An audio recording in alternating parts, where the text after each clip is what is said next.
Ele trabalhava dirigindo todas as noites. Tinha 36 anos, nome simples, vida comum. Ricardo. Rodava como motorista de aplicativo há mais de 5 anos. Conhecia bem as ruas, os atalhos, os bairros mais movimentados e também aqueles que ninguém gostava de pegar corrida depois de certo horário. Mas naquela noite, ele aceitou. Era pouco depois das 23 horas quando o chamado apareceu no celular. Local de embarque. Uma rua quase esquecida, próxima a um bairro antigo da cidade. Destino, cemitério municipal. Ricardo franziu o senho. Corridas para hospital. Tudo bem. Rodoviária, aeroporto, normal. Mas cemitério, aquela hora, pensou em recusar, mas o valor da corrida estava alto e ele precisava do dinheiro. Aceitou. Dirigiu por alguns minutos até chegar ao local. A rua era estreita, mal iluminada, com postes espaçados e luz fraca.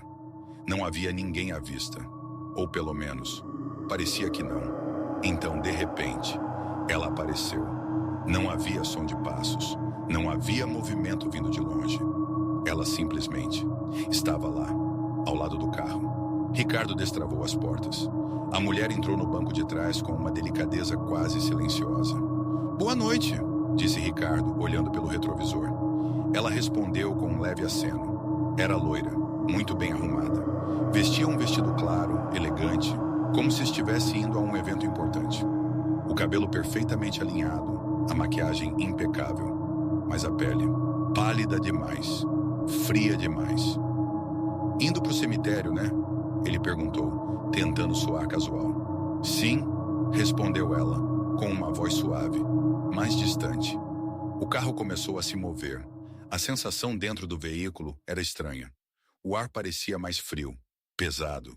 O rádio, que antes tocava baixo, começou a falhar, até desligar completamente. Ricardo tentou ignorar, mas algo o incomodava. Pelo retrovisor, ele percebeu. Ela não piscava, nem uma única vez. Os olhos fixos, parados, como se não estivessem realmente olhando, apenas existindo. "Senhora, está tudo bem?"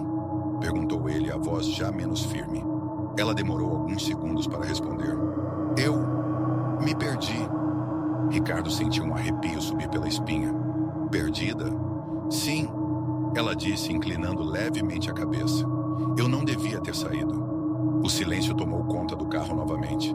As ruas pareciam mais vazias do que o normal. Nenhum carro, nenhuma pessoa. Apenas o som do motor e a respiração de Ricardo cada vez mais pesada.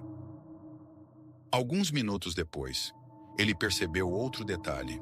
Pelo retrovisor, não havia reflexo.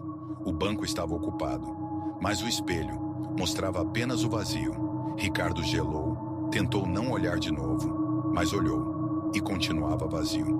"Chegamos", disse, quase em um sussurro, quando avistou o portão do cemitério.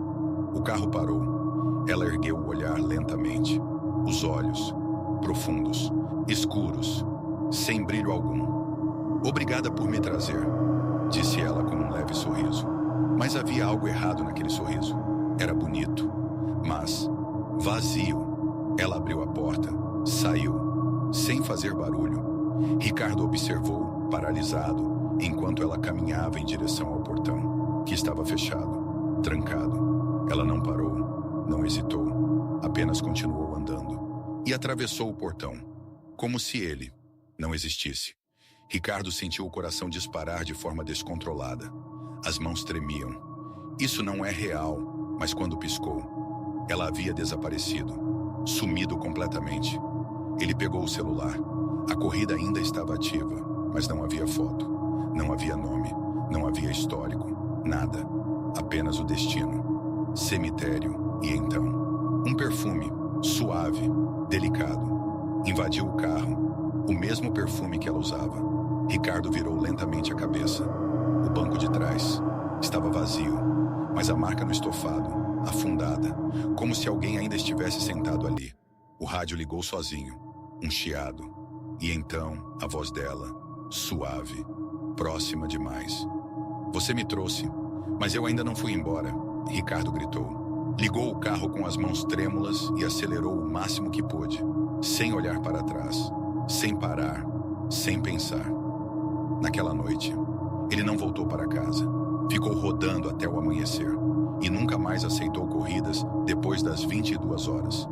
Mas às vezes, quando dirige sozinho, sente o cheiro daquele perfume e pelo retrovisor, por um breve segundo, vê alguém sentado no banco de trás, loira, imóvel, observando, esperando.